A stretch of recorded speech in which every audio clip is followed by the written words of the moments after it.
একটা মাত্র দল, যেই দলের শীর্ষ নেতাদেরকে খুন করা হয়েছে 1 নয় 11 জন।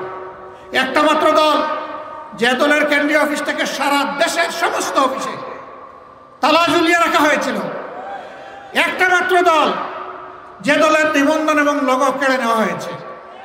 একটা মাত্র দল, যেই দলকে নিষিদ্ধ ঘোষণা করা হয়েছে। জ্বালা, বড় জ্বালা। জ্বালা কেন জ্বালা? জ্বালার একমাত্র কারণ এই দলটি তাদের একই স্লোগান বরাবর দিয়ে আসছে, মানুষের মুক্তির জন্য আল্লাহর আইন চাই, আর আল্লাহর আইনের বাস্তবায়নের জন্য অসৎ নয় সৎ লোকের শাসন চাই। তো যারা কালো, তারা তো কালোর সাথেই বন্ধুত্ব করবে, সাদাকে সহ্য করবে কিভাবে? পেঁচা দিনের বেলা চোখ বন্ধ করে থাকে, ও দিনের আলোয় চলতে পছন্দ করে না এবং বলতে থাকে যে না, আজকে সূর্য উঠে নাই। সূর্য সে দেখে নাই, কারণ চোখ যে বন্ধ। এই পেঁচার জাত আলো না চাইলে কি বাংলাদেশে আলো আসবে না? ইনশাল্লাহ সেই আলো কোরআনের আলোর হাত ধরে আসবে ইনশাল্লাহ।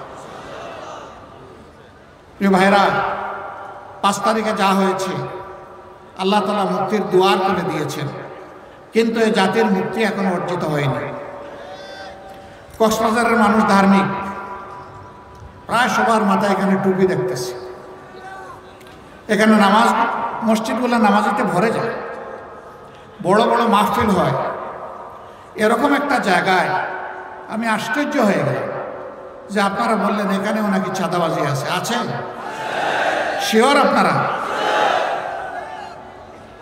তাইলে অন্তত এখানে দখল বাণিজ্য নাই, জায়গা জমি অবৈধভাবে দখল করা, গাড়ি ঘোড়া দখল করা, অফিস আদালত দখল করা, ফুটপাত দখল করা, জলমহাল বালুমহাল দখল করা, তারপরে বনমহাল দখল করা, এগুলো তো নাই। সবগুলো আছে। কারা করে? আমাজনের জঙ্গল থেকে বের হয়ে আসা কোনো অদ্ভুত প্রাণী এগুলা করে? এদেশের কিছু মানুষ করে। তাদের কাছে আমাদের বিনীত অনুরোধ, সবাই যার যার জায়গায় রাজনীতি করবেন, যার যার আদর্শ নিয়ে, কিন্তু রাজনীতির সাথে চাঁদাবাজি, দুর্বৃত্তপনা এবং দুর্নীতির কোনো সম্পর্ক নাই। যেখানে চাঁদাবাজি আছে, দুর্বৃত্তপনা আছে, দুর্নীতি আছে, এটার নাম রাজনীতি নয়।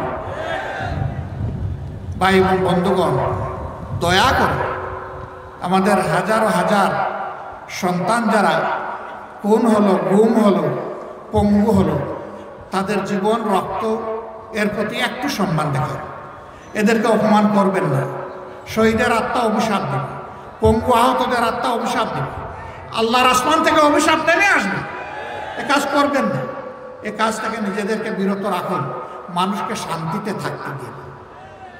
এখনো শুনতে হয় বেদনার সাথে, ফ্যাসিস্ট আমলেও আমরা ছিলাম নির্যাতিত, তখনও চাঁদাবাজের মহা উৎসব চলত, এখনো চলে। কোনো কোনো জায়গায় রেট বৃদ্ধি করে দেওয়া হয়েছে। লজ্জা ভাই, লজ্জা। ধিক্কার জানাই, এই কাজ কেউ যেন আমরা না করি। এটা অত্যন্ত ঘৃণিত কাজ।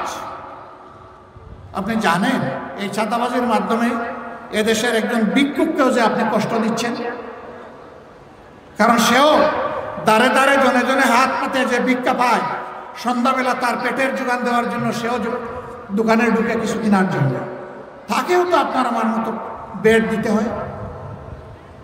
তার জিনিসপত্রের দাম যে হারে বেড়েছে, সেই হারেই তো তাকে বেড দিতে হয়। আপনি তো তার খাবারটার উপরে আঘাত দিলেন, তা আপনি বাকি রাখলেন কারে এই দেশে? সুতরাং যারা মানুষের কাছ থেকে অবৈধ চাঁদাবাজি করে, তাদেরকে বলবো, ভাই, তোমার যদি শারীরিক সামর্থ্য না থাকে, তোমার যদি বুদ্ধি শুদ্ধি সেরকম না থাকে, ভিক্ষা করে খাওয়া অন্যায় নয়, পাপ নয়, গুনার কাজ নয়। তুমি ভিক্ষা করো, সেইটাও চাঁদার চাইতে ভালো। তবু আল্লাহর রাস্তায় চাঁদাবাজিটা ছেড়ে দাও।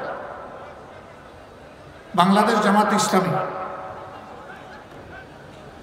জনগণই বলে যে সবচেয়ে মজলুম দল। আমি যে কথাগুলো বললাম আপনারা শুনেছেন, এবং এগুলো সাক্ষী আপনারা শুনে, দেশবাসী সাক্ষী। তো কই আমাদের একটা কর্মী সেই রকম দলবল নিয়ে তো কোথাও চাঁদাবাজির উৎসব পালন করছে না। হ্যাঁ, কোথাও আমাদের কানে সামান্য কোনো ব্যতিক্রম আসলে সাথে সাথে আমরা খপ করে তার গলায় দেব। নো, জামাতে ইসলামীতে এর কোনো সুযোগ নেই।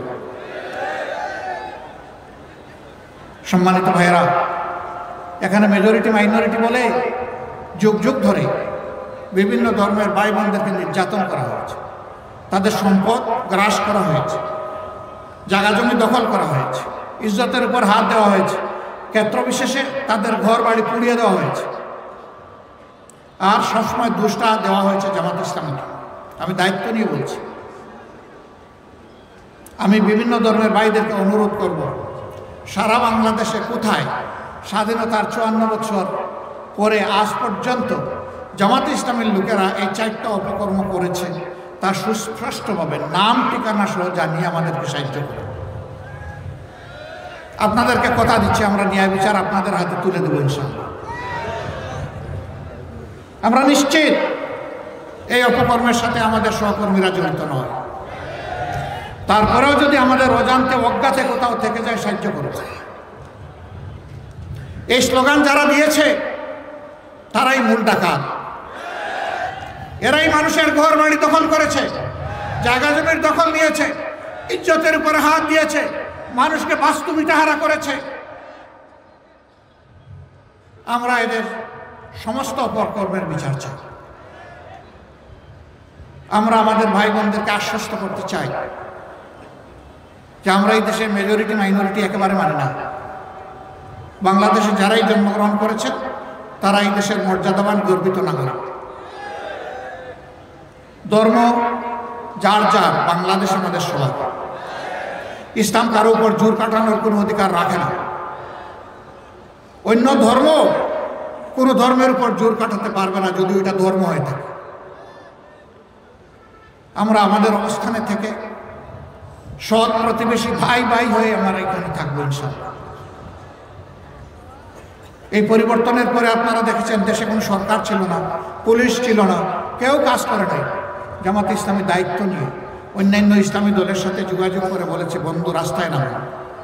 এখন এই দেশের আমরাই দায়িত্ব নিব। আমরা জীবনে মানুষের জান মাল ইজ্জতের আমরা পাহারাদারি করব। আমরা ধর্মীয় প্রতিষ্ঠানগুলোর পাহারাদারি করব। বৃষ্টিতে ভিজেছে, রোদের কষ্ট সহ্য করেছে, আমাদের ভলান্টিয়াররা 1 মিনিটের জন্য ওই স্থাপনাগুলো এবং রাস্তাগুলো ছেড়ে দেয়। আমরা বলেছি কেউ যদি ব্যক্তিগতভাবেও কোনো নিরাপত্তাহীনতা ভোগ করে আর আমাদের সাহায্য চায়, তার বাড়িতে গিয়ে ওখানে পাহারাদারি করে। আলহামদুলিল্লাহ, আমাদের কর্মীরা দায়িত্ব নিয়ে সে দায়িত্ব পালন করেছে। আপনাদেরকে ধন্যবাদ, সবাইকে শুকরিয়া। তাইলে আমাদের যুদ্ধ শেষ হয়ে গেছে, তাই না? যুদ্ধ কেবল শুরু। এদেশের মানুষের প্রকৃত মুক্তি না আসা পর্যন্ত, ন্যায় বিচার সুপ্রতিষ্ঠিত না হওয়া পর্যন্ত, সমাজ থেকে সকল প্রকার বৈষম্য দূর না হওয়া পর্যন্ত এবং মানবিক একটা কল্যাণ রাষ্ট্র গড়ে না ওঠা পর্যন্ত আমাদের যুদ্ধ অব্যাহত থাকবে ইনশাআল্লাহ।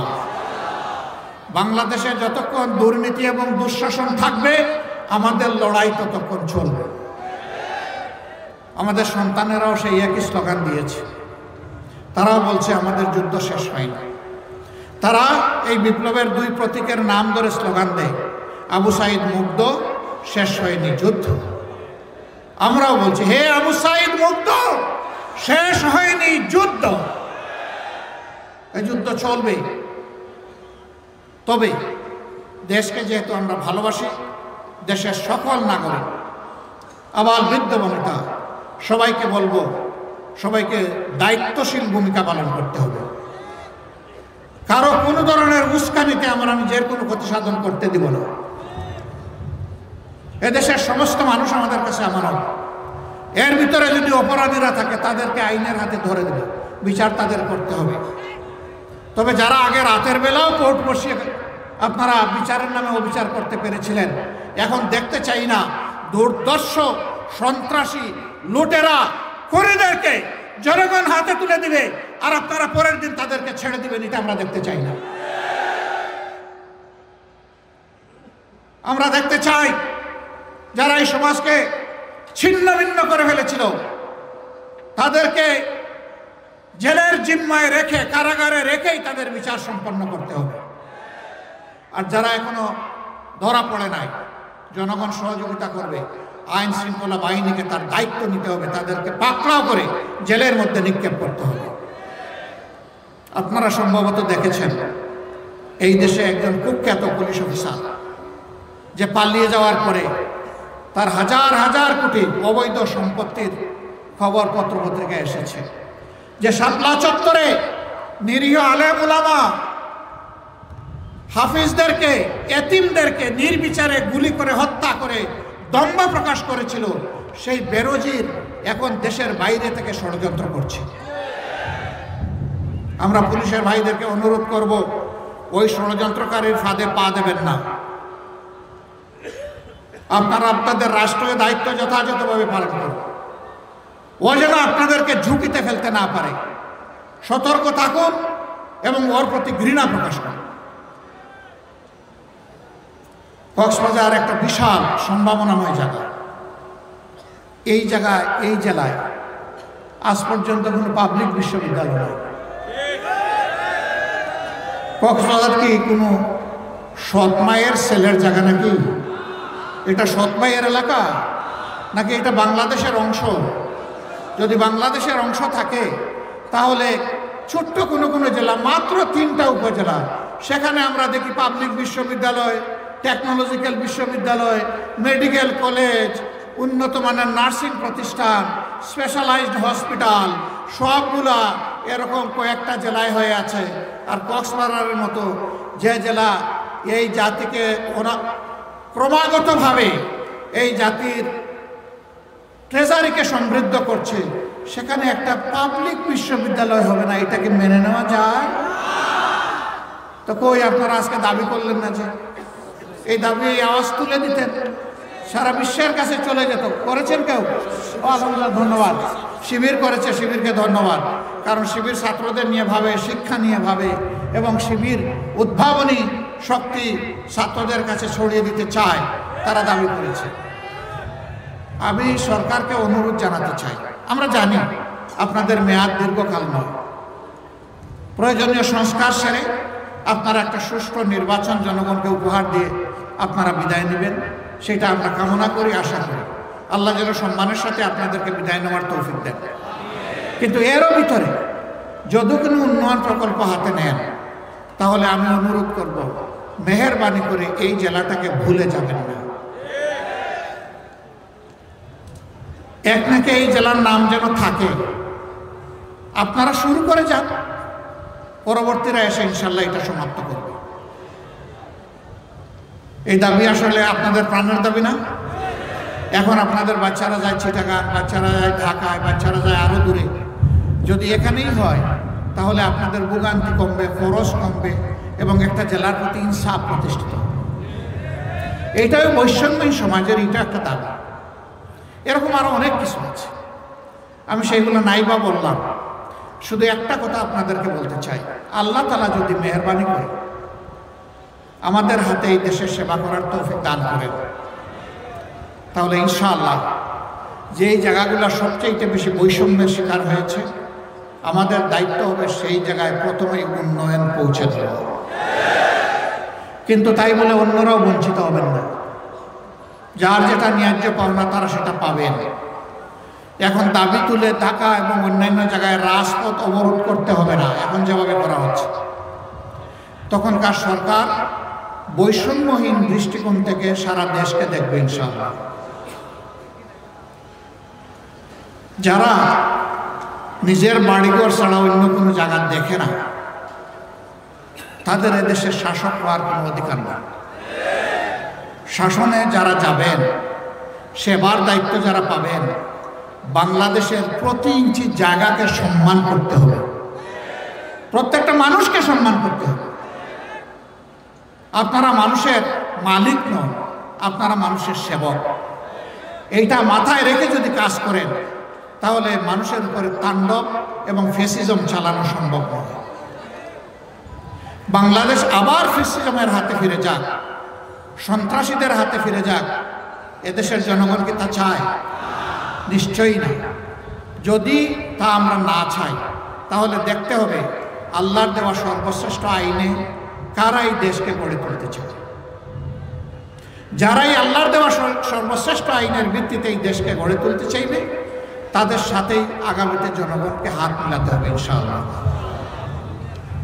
কক্সবাজারে 4টা আসন আছে। এই 4টা আসন আগামীতে যারা ন্যায় এবং ইনসাফের ভিত্তিতে দেশ চালাতে বদ্ধপরিকর এবং যাদের অতীত বর্তমান চরিত্র এটা প্রমাণ করে, আমি অনুরোধ করব আপনাদের প্রত্যেকটা ভোট, মা বোন ভাই বোন সবার ভোট যেন তাদের বাক্সে যায়। কারণ ভোট আপনার পবিত্র আমানত, আপনার ভোটেই সরকার নির্বাচিত হবে। অতএব ভালো মানুষ, আল্লাহকে ডরানেওয়ালা মানুষ, দেশপ্রেমিক মানুষ, মানুষকে সম্মান করা মানুষ, মানুষকে জনগণকে ভালোবাসার মানুষ যদি সেই দায়িত্বে যায়, আলহামদুলিল্লাহ দেশ সুন্দর চলবে, অশান্তি দূর হবে, মর্যাদা ফিরে পাবো, দেশ উন্নয়নের দিকে সত্যিকার অর্থে আগাবে। তখন ইনশাআল্লাহ রোডের বদলে আর বাঁশ ব্যবহার করা হবে না ইনশাআল্লাহ। আপনারা কথা দিয়েছেন, এই জন্য আমি আর জিজ্ঞেস করছি না যে 4 আসন আপনারা কেটে কুটে জীবন বাজি রেখে যারা আল্লাহর পথে চলছে তাদের হাতে তুলে দিতে চান কিনা। আপনারা ইতিমধ্যে বলেছেন চান, আপনাদেরকে মোবারকবাদ। তাহলে আজকে থেকে শুরু হবে আমাদের পরিপূর্ণ লড়াই সংগ্রাম, শুধুমাত্র নির্বাচনে বিজয়ের নয়, বরঞ্চ বাংলার জমিনকে সুশাসন উপহার দেওয়ার, সুবিচার উপহার দেওয়ার, সুষম উন্নয়ন উপহার দেওয়ার, মানবিক সমাজ গড়ে তোলার। আল্লাহ রাব্বুল আলামিন আমাদেরকে তাওফিক দান করুন। দীর্ঘ সময় রোদে কষ্ট করে যারা এখানে থেকেছেন, আবারও তাদের প্রতি কৃতজ্ঞতা জানিয়ে আমি বিদায় নেব। তার আগে একটা কথা না বললেই নয়, আপনারা তো নিশ্চয়ই আমাদের ভালোবাসা এখানে এসেছেন, তাই না? এ ভালোবাসাটা কার জন্যে? কার জন্যে? আল্লাহর জন্যে। রব্বে করিম, তুমি আমাদের এই ভালোবাসা কবুল করো। এই ভালোবাসার বিনিময়ে বাংলার জমিনকে তুমি সাফ করে দাও। আর এই ভালোবাসা তুমি তোমার প্রিয় জান্নাতে পৌঁছে দাও। যারা শহীদ হয়েছেন, আহত হয়েছেন, তাদের প্রতি গভীর শ্রদ্ধা জানিয়ে তাদের নিহতদের আত্মার মাগফিরাত কামনা করে, জান্নাতুল ফেরদাউস কামনা করে এবং আমার আহত ভাই বোনদের সুস্থতা কামনা করে বিদায় নিচ্ছি। আল্লাহ হাফেজ। বাংলাদেশ জিন্দাবাদ, বাংলাদেশ জামাতে ইসলামী জিন্দাবাদ। আসসালামু আলাইকুম ওয়া রাহমাতুল্লাহি ওয়া বারাকাতুহু।